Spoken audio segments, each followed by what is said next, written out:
것입니다. 그래서 우리 모든 믿는 자들은 하나님의 축복을 전하는 자들임을 성경은 말씀을 하고 있고, 그것을 증거하는 그런 귀한 전도 방법을 또 우리가 훈련받는 그런 날입니다. 축복이라고 하는 것은 뭐 누구든지 다 기쁨으로 받고 또 받기를 원하는 그런 것입니다. 자, 오늘 말씀은 하나님의 영광의 사명자라는 말씀으로 함께 은혜를 나누기를 원하는데요. 오늘 말씀을 보게 되면은 방금 읽으신 말씀, 내 이름으로 불려지는 모든 자, 곧 내가 내 영광을 위하여 창조한 자라고 말씀하셨습니다. 오늘 하나님께서 우리를 지으신 목적은 하나님의 영광을 위해서 지으셨다. 여러분, 부모가 자녀를 낳는 이유가 뭐죠? 자녀를 낳아서 불행해지기를 원하는 부모는 아무도 없습니다.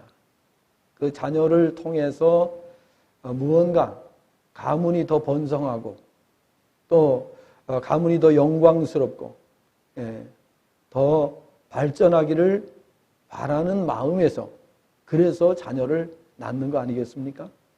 하나님께서 우리를 지으신 목적은 하나님의 영광을 위해서라고 말씀을 하십니다. 그래서 오늘 말씀을 통해서 우리는 하나님의 영광의 사명자다. 다시 말하면 하나님의 영광을 드러내는 사명을 받은 자들이다. 그런 말씀입니다. 그래서 오늘 이 말씀을 잘 이해하시면 일평생이 순조롭고 일평생이 형통하고 일평생이 복되고 영원토록 복된 삶을 살게 되는 줄로 믿으시기 바랍니다. 그래서 우리는 행복한 존재입니다. 불행할 이유가 전혀 없습니다. 일평생 영원히 그런 것입니다. 그런데 하나님의 뜻을 모르면 문제가 되죠. 여러분, 자식이 부모님의 뜻을 특별히 거스르지 않으면 그 가문의 모든 것, 그 가정의 모든 것을 다 받게 되죠. 그래서 자동적으로 다 승계할 수밖에 없잖아요. 근데 만약에 자식이 집이 싫다고 집을 나가버리면 상황은 완전히 달라지죠. 부모가 싫고 가족이 싫고 나는 우리 집이 싫어. 그래서 난 집에서 안 살 거야. 이러면 그 가정의 가문의 모든 혜택을 아무것도 누릴 수가 없게 되는 거죠. 그러면 똑같은 원리에서 하나님의 복을 누리지 못하는 사람은 어떤 사람인가? 좀 가만히 생각을 해보세요. 하나님의 복을 걷어차고 하나님의 복을 거부하고 거절하는 사람은 하나님의 축복에 참여할 수 없습니다. 그러나 가만히 있기만 해도 복을 받게 돼 있어요. 그렇죠? 반대만 안 해도 그냥 수능만 하도 다 받을 수 있는 거예요. 그런데도 못 받는 사람들은 도대체 어떤 사람들입니까? 그래서 우리는 정말 믿음을 바로 갖는 것이 대단히 중요하다는 것을 기억을 하시기를 바랍니다. 믿음만 가지면은 우리가 이 땅에서 하나님의 모든 영광을 다 누릴 수가 있다는 것을 성경은 말씀을 하고 있습니다. 자, 오늘 말씀을 이제 통해서 하나님의 영광의 사명자라고 말씀을 제목을 드렸는데, 오늘 이 세상에 태어난 모든 사람은 사명을 가지고 태어났습니다. 세상에 존재하는 모든 것은 다 사명을 가지고 태어났다. 사명을 띠고 이 우주에 존재한다라는 사실을 우리가 성경을 통해서 알 수 있습니다. 사명 따라 곧 사명대로 살면 삶이 편안하고 만족스럽고 즐겁고 행복한 삶을 살게 마련입니다. 가정에서도 말씀드린 대로 가족들과 좋은 관계를 유지하면서 살게 되면은 정말 그건 뭐 행복한 삶을 보장받을 수밖에 없습니다. 그런데 가족하고 불화하면 그때부터는 상황이 달라지게 되는 것입니다. 우리가 하나님을 섬기는 사람들입니다. 하나님을 섬기는 사람들은 하나님의 은혜 속에 살기만 하면 일평생 영원히 부족함이 없는 삶을 살게 된다고 성경은 말씀하고 있습니다. 왜냐하면 하나님께서 모든 것을 책임져 주시겠다고 약속을 하셨기 때문입니다. 의식주, 건강, 그리고 우리가 염려하는 모든 것까지도 하나님께서 다 책임져 주신다고 성경에 말씀하셨습니다. 중요한 것은 우리가 사명을 따라 사느냐, 그렇지 않느냐 하는 것이 정말 우리가 이 세상에서 어떠한 삶을 사느냐를 결정한다는 사실을 우리가 알아야 되는 것입니다. 모든 것은 사명을 따라 존재한다. 물 한 방울도, 공기 하나도, 공기 한 방울도, 먼지 하나도요, 전부 다 사명 때문에 존재하는 겁니다. 여러분, 우리 그 원자탄을 만들잖아요. 원자 폭탄을 만들고 또 수소 폭탄을 만들고. 여러분, 수소는 이제 공기잖아요. 그런데 그 공기를 가지고 압축을 하면은 수소 폭탄이 됩니다.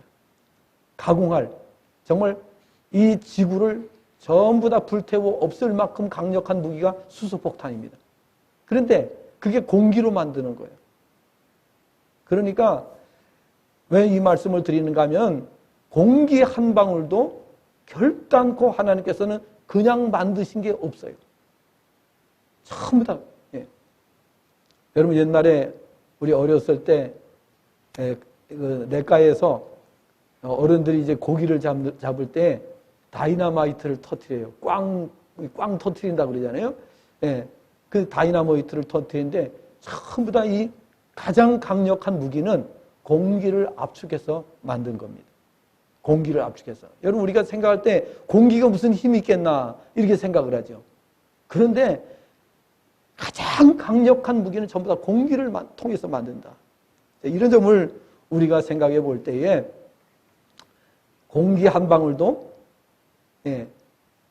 결코 우연히 있는 것이 아니다. 정말 하나님께서 전부 필요에 따라서 사명을 따라서 만드셨다 하는 거예요. 먼지 한 방울, 우리가 먼지를 생각할 때 먼지 저 필요도 없는데 왜 이렇게 먼지가 많이 나나? 사람들은 그렇게 말하죠. 근데 그 먼지가 공중으로 날아 올라가서 그것이 하늘에 올라가서 물방울이 결집을 하게 만들어줘요. 그래서 그 먼지 때문에 비가 내리는 거예요. 먼지가 없으면은 이 물이 결집이 안 돼요. 그래서 비가 내리지를 못하는 거예요. 그렇기 때문에 우리가 생각할 때는 정말 아무짝에도 쓸모없는 골칫거리 먼지가 이렇게 세상에 엄청난 역할을 한다는 거, 공기 한 방울이 그렇게 엄청난 역할을 한다는 거 여러분이 생각하면 너무 신기하잖아요. 그래서 이 세상에 존재하는 그 어떤 것도 저절로 있는 것도 없고 우연히 존재하는 것도 없고 모든 것이 다 분명한 목적을 가지고 존재한다라는 사실입니다. 그렇다면 세상에는 식물이 있고 동물이 있어요. 식물도 다 목적에 의해서 만들어졌고 동물도 전부 다 목적에 의해서 만들어졌어요.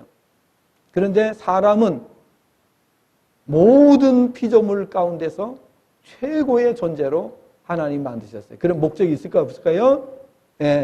너무나도 분명한 목적을 가지고 존재한다. 그러면 세상에서 가장 위대하고 가장 멋지고 가장 행복한 존재는 누구냐? 그 하나님의 목적을 제대로 깨닫고 그 목적에 딱 맞게 사는 사람이 이 세상에서 최고의 행복자이며 최고의 존재로 살아가게 된다 하는 것을 우리가 알아야 되는 것입니다. 하나님께서는 우리 모든 피조물을 지으실 때에 하나님의 영광을 위해서 지으셨다라고 말씀합니다. 하나님의 영광을 위해서. 그러니까 모든 피조물은 하나님의 영광을 위해서 존재하고 있다는 사실을 알아야 됩니다. 특별히 피조물 중에 최고의 존재로 지음을 받은 존재가 바로 사람입니다. 왜냐하면 사람은 하나님께서 특별한 존재로 지으셨습니다. 창세기 1장 26절, 27절, 28절 말씀을 보게 되면은 하나님께서 우리가 우리의 형상을 따라 우리의 모양대로 사람을 짓자고 말씀하셨어요. 그리고 하나님께서 사람을 지으셨어요. 그리고 사람들에게 복을 주셨습니다.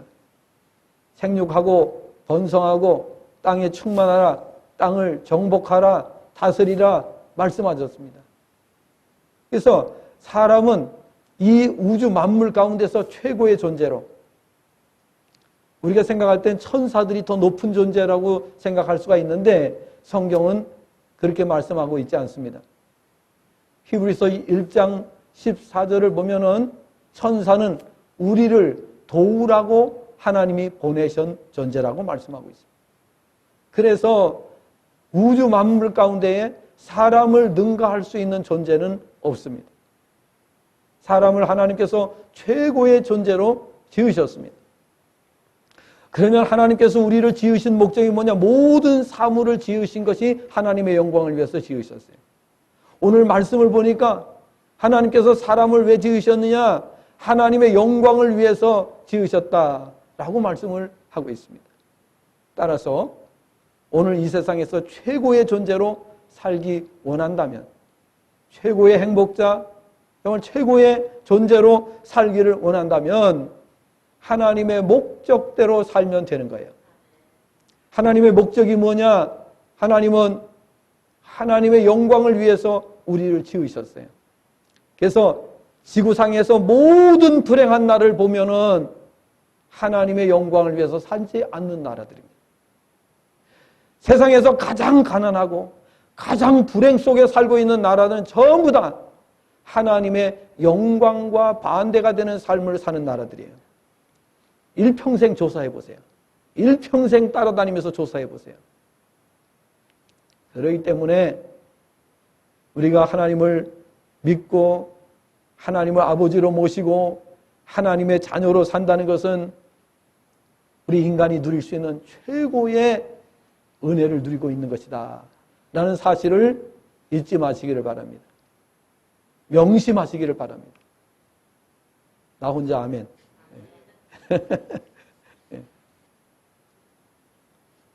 이것만 알면 되는 거예요. 뭐 더 이상 구질구질하게 뭐 말도 필요 없어요. 이것만 제대로 깨달으면 돼요. 그래서 이제 그거를 우리가 풀어서 써놓은 게 성경이에요. 그래서 이 말씀을 갖다가 우리가 왜 그렇게 열심히 우리가 말씀을 읽고 듣고 보고 하느냐? 이 말씀이 하나님의 영광을 드러내는 그 삶에 대해서 창세기부터 요한계시록까지 기록이 되어 있는 거예요. 물론 우리가 구원을 어떻게 받고 어떻게 복을 누리고 어떻게 영원한 존재로 살아가느냐 그런 내용들을 다 풀어놓은 거지만은 한마디로 말하면 하나님의 영광을 위해서 사는 존재인 것을 우리에게 깨닫게 해주는 말씀인 것입니다. 그래서 오늘 5가지를 말씀을 드릴 거예요. 우리는 그럼 하나님의 영광을 위해서 이 5가지를 하십시오. 그런 뜻이에요. 이 5가지를 우리가 해야 되는데 어떻게 이 하나님의 영광을 위해서 우리가 최고의 존재로 살아갈 수 있냐. 정말 최고 멋진 존재로. 여러분, 우리는 뭐 이렇게 시골 동네에서 살고 있는데 무슨 최고의 존재 이렇게 생각하지 마시고 여러분 우리가 어느 곳에 있든지 최고의 존재가 되는 겁니다. 최고의 존재로 가장 멋있고 가장 존경받는 여러분 율성리에 있다고 존경 못 받을 이유가 있어요 없어요? 율성리에 있다고 존경 못 받는 게 아니에요. 세계에서 최고의 존경받는 사람이 될 수 있어요. 율성리에 살아도요. 가장 멋진 사람이 될 수 있어요. 가장 행복한 사람이 될 수 있어요. 우리가 있는 곳에서 우리가 어느 곳에 있든지 우리는 최고의 존재로 살아갈 수가 있어요. 자, 그래서 오늘 그 비법을 우리가 같이 교훈받는 그런 시간이 되기를 원합니다. 이것을 안 분이 바울 사도입니다. 신약성경의 바울 사도를 보니까 하나님의 영광을 위해서 사는 것이 최고의 삶을 사는 길이라는 것을 깨닫고 나서 이렇게 고백을 했어요. 고린도전서 10장 31절에 그런즉 너희가 먹든지 마시든지 무엇을 하든지 다 하나님의 영광을 위하여 하라. 이렇게 말씀을 했어요. 왜 이걸 깨달았거든. 아브라함은 무엇을 깨달았습니까? 아브라함은 말씀 따라가면 최고의 삶을 산다는 것을 깨달았어요. 그래서 아브라함은 하나님께서 도저히 인간의 이성으로는 말도 안 되는 것을 하나님께서 말씀하실 때도 아무 반박을 하지 않아요. 하나님께서 무엇을 말씀하시든지 그대로 순종하는 걸 볼 수가 있어요. 그래서 믿음의 조상이라고 부른 거예요. 믿음의 조상. 우리도 정말 하나님 앞에서 아브라함처럼 하나님께서 무엇을 말씀하셔도 받아들일 수 있는 믿음이 되도록 기도하시길 바랍니다. 매일 기도하셔야 돼요. 그럼 매 순간마다 기도하고 있으면 그런 상황이 올 때에 합격을 하는 거예요. 아브라함이 그냥 합격했겠어요? 평소에 늘 하나님 앞에 기도했을 거예요. 그러니까 하나님께서 말씀하실 때 인간의 이성으로는 도저히 받아들일 수 없는 말씀을 하셔도 그냥 무조건 아멘. 왜? 하나님이 어떤 분이라는 걸 알기 때문에. 하나님이 완전하신 분인 걸 알고 하나님이 전지전능하신 분이라는 것을 알았기 때문에 아브라함은 절대 반론을 제기하지 않았어요. 왜 그렇게 해야 되는데요? 이런 말도 하지 않았어요. 우리가 이 세상 살아가다 보면요, 왜 그래야 되는데요? 이 말 많이 듣습니다. 그렇죠? 예, 많이 들어요. 근데 아브라함은 한 번도 그런 적이 없어요. 예. 그래서 믿음의 조상이 된 거예요. 믿음의 조상이라는 거예요. 자, 그래서 오늘 우리는 어떻게 살아야 그러면 하나님의 영광을 위해서 사는 존재가 될 수 있을까? 첫째는 예배를 통해서 하나님의 영광을 극대화하라고 말씀드립니다. 뭘 통해서요? 예배를 통해서 하나님의 영광을 극대화시켜라 하는 말씀입니다. 예배는 하나님을 믿는 자들이 최대한 그분께 예를 갖추어 섬기는 행위입니다. 그렇기 때문에 하나님의 형상대로 지음을 받은 인간에게 있어서 예배는 가장 중요한 예식이 되는 거예요.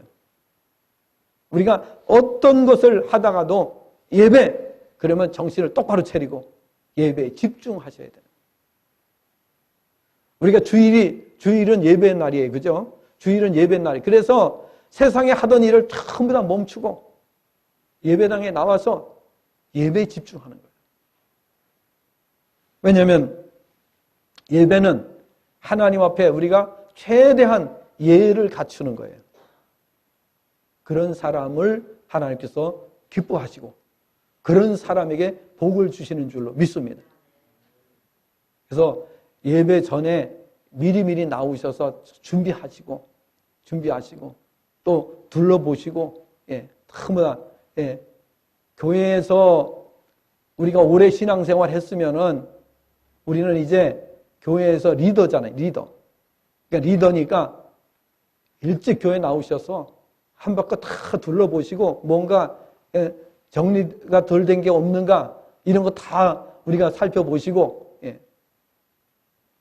오늘도 우리 장로님 한 분이 한 30분 좀 전에 전화가 왔어요. 현수막이 없어졌다고. 그래서 나는 보긴 봤는데 누가 치웠는지 모르겠다고. 그러니까 30분 그 이전에 나오셔서 벌써 다 정리하고 돌아보고 다 이렇게 하고 그리고 예배를 드리는 거죠. 왜냐하면 그래야 다른 사람이 은혜 받을 거 아니에요. 내가 하나 수고함으로 말미암아 많은 분들이 은혜를 받게 되는 거예요. 왜냐하면 들어오는데 막 쓰레기가 막 널려져 있고 그 다음에 뭐 정리정돈이 안 돼 있고 질서가 막 없고 이렇게 돼 보세요. 그러면은 기분이 팍 상할 거 아니에요. 예배드려 나오다가. 그러니까 그런 것 때문에 우리가 그런 것이 어떻게 보면 너무 중요한 거죠.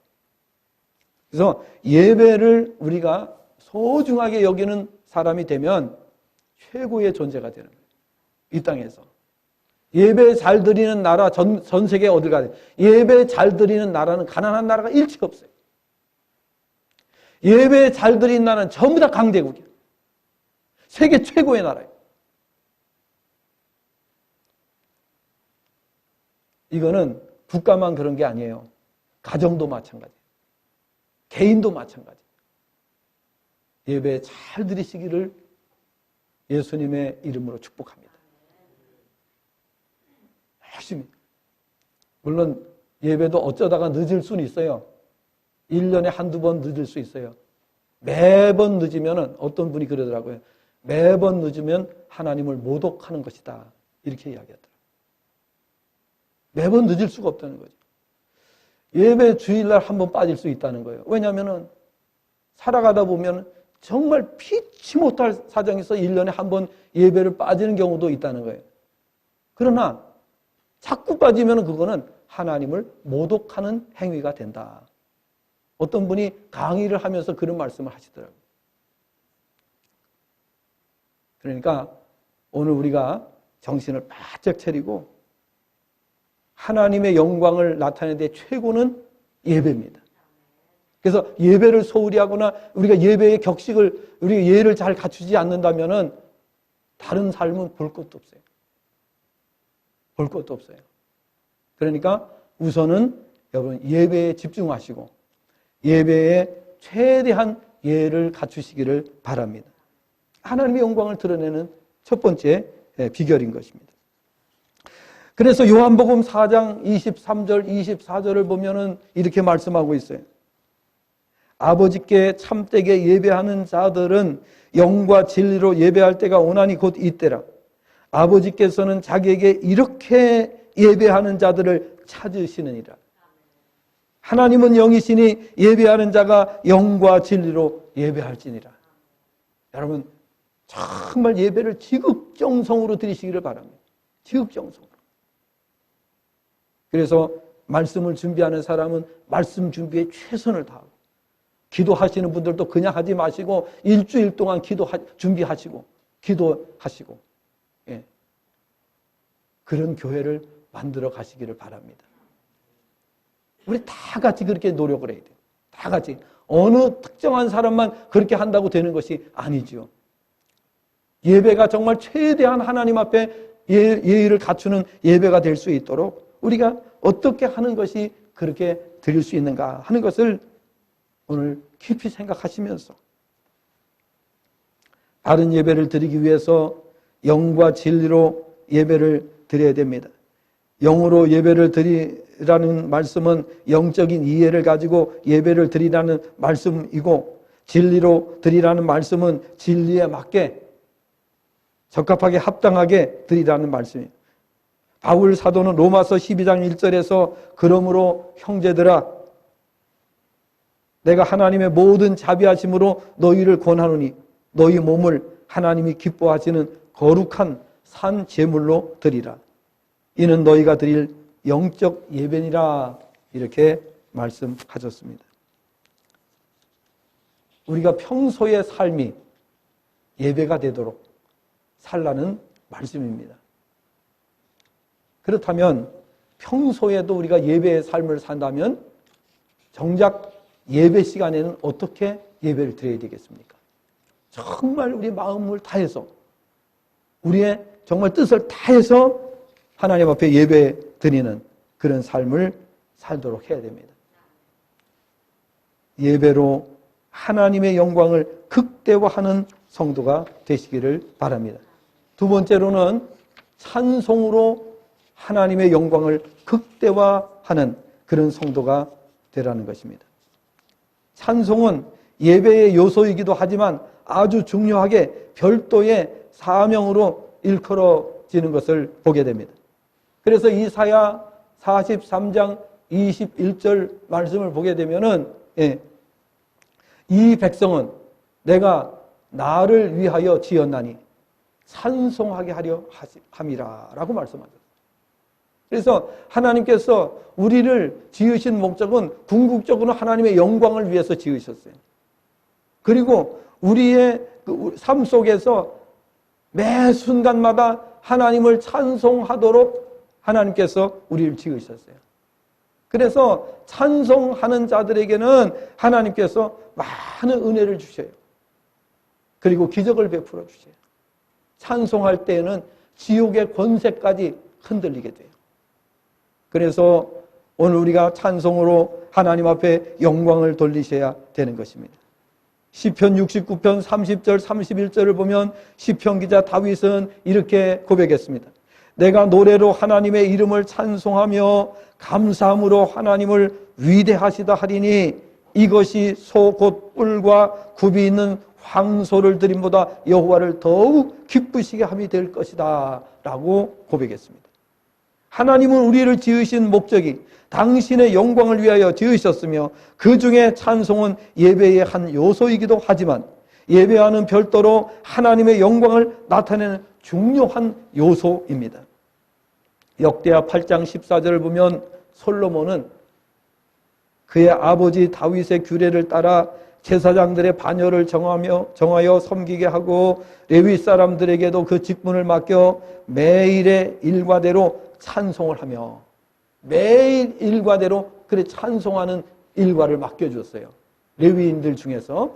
그래서 그 지파는 계속해서 그 반열 가족은 계속해서 찬송하는 일을 담당했던 것을 보게 됩니다. 이는 하나님의 사람 다윗이 전에 이렇게 명령하였습니다. 우리가 정말 세상을 살면서 정말 중요한 것들을 우리가 자녀들에게 또 우리 주변 사람들에게 명령해야 되는데 이 다윗처럼 하나님을 찬송하도록 명령하는 이런 일도 한 것을 볼 수가 있어요. 세 번째로는 어떻게 하나님의 영광을 우리가 극대화시켜야 되느냐? 기도를 통해서 하나님의 영광을 극대화시키라는 말씀을 드립니다. 기도가 하나님의 영광을 극대화하는 요소입니다. 성경을 보면 기도에 대해 수많은 사건의 내용들이 나옵니다. 성도들이 기도할 때마다 하나님께서는 능력을 나타내셨고 영광을 받으셨습니다. 대표적인 사건들은 아브라함의 기도, 또 야곱의 기도, 모세 선지자의 기도, 여호수아의 기도, 사무엘 선지자의 기도, 다윗의 기도, 다니엘의 기도 등 기도를 하나님 앞에 드릴 때마다 하나님께서는 기도에 응답해 주실 때 능력을 나타내 주셨고 하나님의 영광이 크게 나타나도록 하신 것을 볼 수가 있습니다. 여러분 기도할 때에 하나님 영광을 받으시고 영광을 나타내 주셔요. 그래서 기도하라는 거예요. 그러니까 그런 확신을 가지고 기도하셔야 됩니다. 레위기 9장 22절부터 24절을 보면 구약시대 제사장이었던 아론이 손을 들어 축복함으로 속죄제와 번제와 화목제를 마치고 내려온 후에 모세와 아론이 회막에 들어갔다가 나와서 백성에게 축복함에 여호와의 영광이 온 백성에게 나타나며 불이 여호와 앞에서 나와 제단 위에 번제물과 기름을 사르자 온 백성이 이를 보고 소리를 지르며 엎드렸다라고 기록하고 있습니다. 여러분 기도할 때에 하나님의 영광이 나타나게 되는 거예요. 그래서 우리는 그냥 건성건성 기도하지 말고 기도 가운데 하나님이 역사하신다는 것을 믿고 기도하시길 바랍니다. 그러니까 우리가 정말 주일날에는요 새벽 예배 이제 제가 이게 재직해서 말씀을 드려가지고 주일날은 자유스럽게 기도하자 그래요. 자유스럽게. 왜냐면 저는 이제 밤을 홀랑 새울 때도 있으니까, 예. 주일 준비하다 보면 밤이 그냥 홀랑 새울 때가 있어요. 그러니까 자유스럽게 기도하자. 그래도 오늘 새벽에 나와보니까 아무도 안 나오셨더라고. 예. 그래서, 이게 자유스럽게 하는 게 이게 잘 안 되는구나. 예. 나중에 누가 한 분이 또, 한참 지난 다음에 나오시긴 하셨는데, 그렇습니다. 여러분, 우리가 정말 하나님 중심으로 우리 삶을 사는 것이 필요합니다. 열왕기상 18장을 보면 엘리야 선지자가 바알 선지자 450명과 아세라 선지자 400명 합 850명과 대결을 펼칠 때에 하나님을 향하여 기도했습니다. 뭐라고 기도했느냐? 아브라함과 이삭과 이스라엘의 하나님 여호와여, 주께서 이스라엘 중에서 하나님이신 것과 내가 주의 종인 것과 내가 주의 말씀대로 이 모든 일을 행하는 것을 오늘 알게 하옵소서. 여호와여, 내게 응답하옵소서. 내게 응답하옵소서. 이 백성에게 주 여호와는 하나님이신 것과 주는 그들의 마음을 되돌이키심을 알게 하옵소서. 이렇게 기도를 했습니다. 그러자 여호와의 불이 내려서 번제물과 나무와 돌과 흙을 태우고 또 도랑에 물을 핥아버렸다. 이렇게 말씀합니다. 역대하 7장 1절부터 3절 말씀을 보면 솔로몬이 성전을 건축하고 낙성식에서 하나님께 기도를 마칠 때 불이 하늘로부터 내려와서 번제물과 제물들을 사르고 여호와의 영광이 그 성전에 가득함으로 제사장들이 여호와의 전으로 능히 들어가지 못하였고 이스라엘 모든 자손이 불이 내리는 것과 여호와의 영광이 성전 위에 있는 것을 보고 여호와의 전으로 능히 들어가지 못하였다라고 기록하고 있습니다. 하나님께서는 성도가 기도할 때를 기다리십니다. 그 이유는 그래야 성도가 하나님을 바로 이해할 수 있기 때문입니다.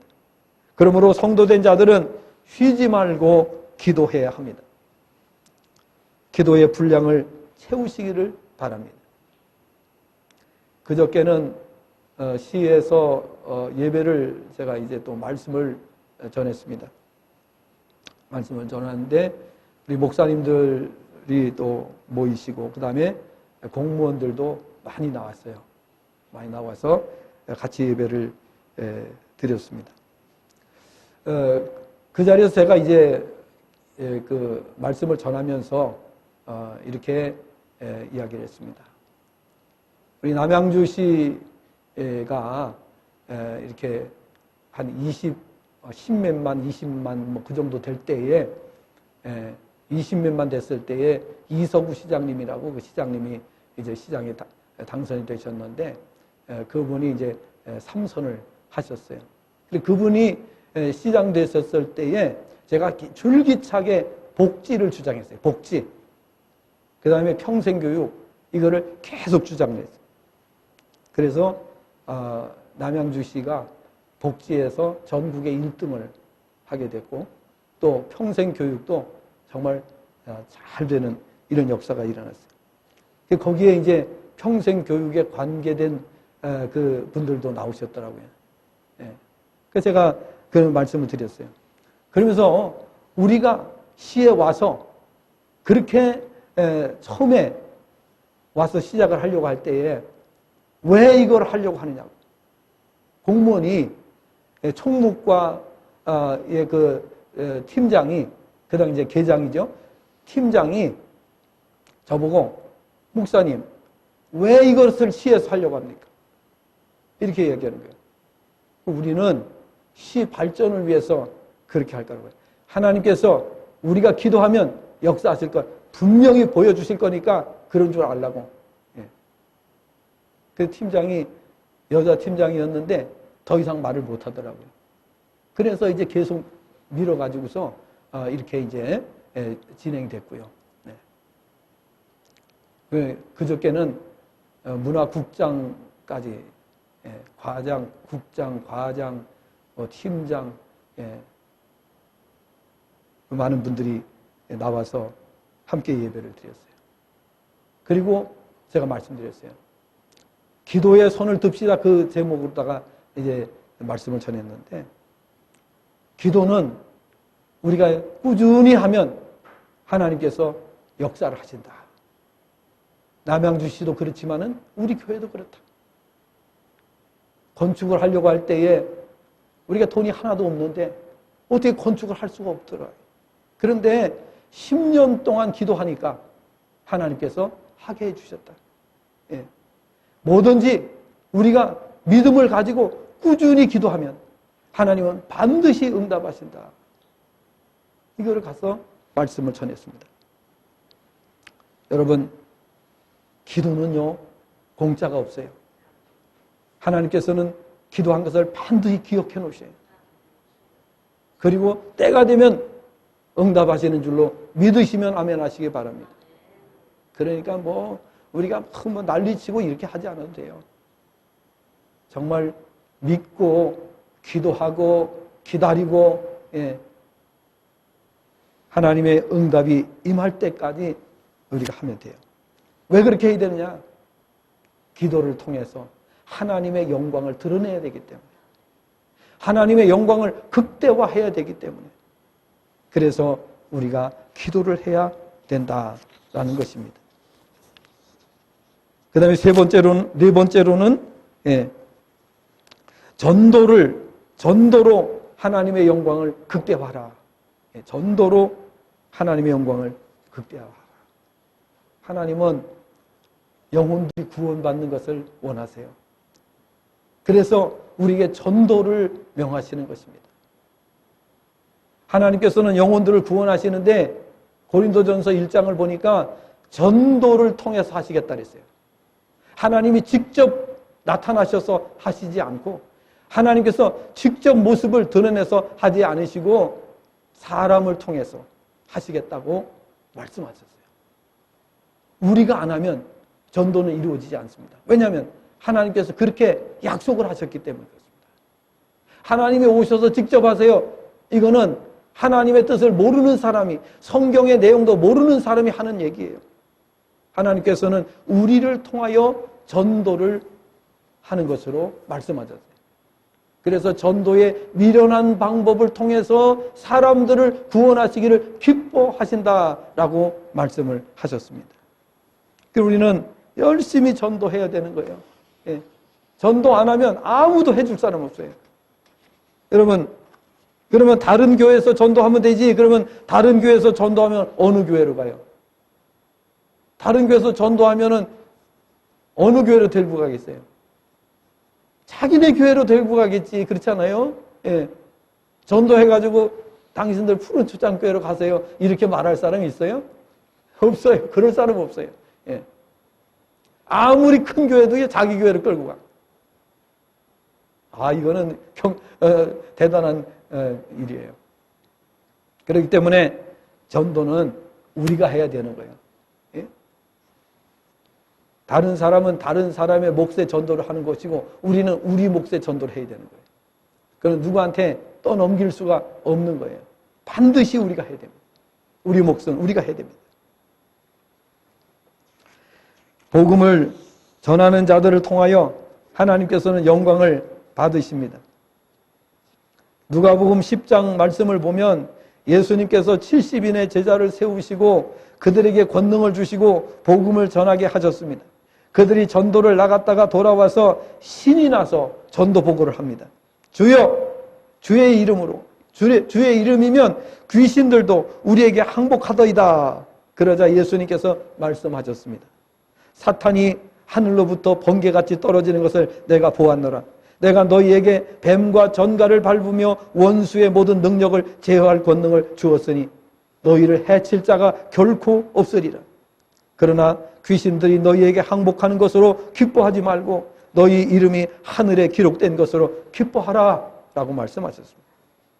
이 같은 사실을 깨달은 바울 사도는 사도행전 20장 24절에서 나의 달려갈 길과 주 예수께 받은 사명 곧 은혜의 복음을, 하나님의 은혜의 복음을 증언하는 일을 마치려 하면은 나의 생명을 조금도 귀한 것으로 여기지 아니한다 그랬어요. 알았기 때문에, 이걸 확실히 알았기 때문에. 여러분, 우리도 이와 같은 믿음을 가지고 전도할 수 있기를 바랍니다. 디모데후서 4장 2절에서 바울 사도는 디모데를 향하여 이렇게 말씀합니다. 너는 말씀을 전파하라. 때를 얻든지 못 얻든지 항상 힘쓰라. 고린도전서 9장 16절에서는 내가 복음을 전할지라도 자랑할 것이 없으면 내가 부득불할 일임이라. 만일 복음을 전하지 아니하면 내게 화가 있을 것이로다. 전도는 사람들로 하여금 복을 받게 하고 전도자 자신이 복을 받는 길임을 기억하시고 전도 많이 하시길 바랍니다. 전도하면은요, 상대방이 받아들이지 못하면 다 내게 돼요. 다 내게. 그래서 전도하면 반드시 복을 받게 돼요. 전도하면. 상대방이 전도를 안 받아들이면요, 다 내게 돼. 성경에 그렇게 약속이 되어 있어요. 예수님 그렇게 말씀하셨어요. 그래서 오늘 오후에 우리가 이렇게 축복세를 전도하는데 노예에서 강사 2분을 갖다 보내주세요. 노예에서 파송을 해주는 거예요. 그래서 우리는 그 지원을 받아가지고 하는 거예요. 그래서 지금 또 현관에 보면은요, 총회에서 전도 물품을 2박스를 보내왔어요. 예. 우리 교회가 전도하겠다고 그러니까, 예, 이렇게 노예에서, 총회에서 지원을 해주고 있어요. 그러니까, 교회가 안 되는 것은 게을러서 안 되는 것이고, 하려고 하는 의지가 없기 때문에 안 되는 거예요. 한다고 그러면 하나님께서 역사하셔요. 할렐루야. 예. 가난한 사람들도 괜히 가난한 게 아니에요. 예. 하나님께서 약속하신 그 말씀을 붙들고 살면 가난이 완전히 끝나요. 가난의 저주가 완전히 물러가게 돼 있어요. 그런데 가난한다는 건 뭘 의미합니까? 우리가 믿지 않는다든지 기도하지 않는다든지 그 이유 때문이죠. 그래서 우리 교회도 열심히 기도하면 지금보다 엄청나게 크게 부흥 발전할 줄로 믿습니다. 지금 이제 우리가 정말 이 교회 재정 또 그 동산, 부동산 이런 거 부동산이죠. 부동산으로 하면은 100배 이상의 복을 받았죠. 근데 앞으로 지금보다 또 더 100배 이상을 또 받길 바랍니다. 그는 우리 성도들이 그러면 아니 뭐 교회만 부자면 되면 되냐? 우리 가정은 아니요. 교회가 부자가 된다는 것은 성도들의 가정이 부자가 되는 걸 전제로 하나님 그렇게 해주시는 거예요. 그렇기 때문에 여러분 교회가 복을 받는데 성도들 가정이 복을 못 받는 경우가 있습니까? 본인이 복을 거절하면 못 받죠. 그러나 거절하지만 않아도 복을 받게 돼 있어요. 교회가 부흥해야 됩니다. 교회가 크게 복받기를 소원하는 성도가 되셔야 될 줄로 믿습니다. 크게 아멘 하시기 바랍니다. 마지막으로 섬김으로 하나님의 영광을 극대화하시기를 바랍니다. 모든 사물은 섬김을 위해서 존재한다고 말씀드렸어요. 미세한 생물뿐 아니라 미세한 무기물일지라도 우주에 존재하는 모든 것은 섬김을 위해서 존재합니다. 성경을 보면 하나님께서는 사람을 우주 만물 가운데 특별한 존재로 지으셨습니다. 말씀드린 대로 창세기 1장 26절, 28절 말씀, 신명기 33장 29절에서는 하나님께서는 사람을 향하여 행복한 자라고 말씀하셨어요. 구원을 받았기 때문임을 밝히셨습니다. 요한복음 3장 16절에서는 영생하는 존재로, 또 요한계시록 22장 5절에서는 세세토록 왕노릇하게 해주시겠다 말씀하셨습니다.